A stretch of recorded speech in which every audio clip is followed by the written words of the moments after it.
বাংলাদেশের বিভিন্ন মসজিদ মাদ্রাসায় বাচ্চাদের শেখানো হচ্ছে কিভাবে তারা ইন্ডিয়ান পণ্য বয়কট করবে এবং ইন্ডিয়াকে বয়কট করবে। তাহলে এই বাচ্চাগুলোর ভবিষ্যৎ সামনে কি হবে? প্রতিটা মসজিদের হুজুর এবং আলেম ওলামারা তাদের বাচ্চাদের ছোট থেকে ইন্ডিয়া পণ্য বয়কটের ডাক দিচ্ছেন এবং তাদেরকে এই শিক্ষা দিচ্ছেন। তাহলে এই বাচ্চাগুলোর ভবিষ্যৎ কি হবে? তারা কিভাবে চলবে সামনের দিনে?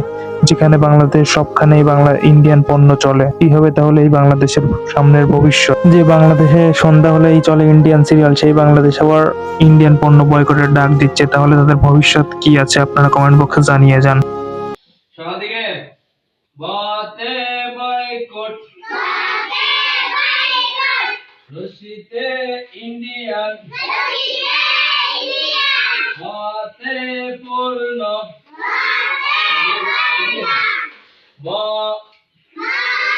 বতে বয়কট রশিতে ইন্ডিয়ান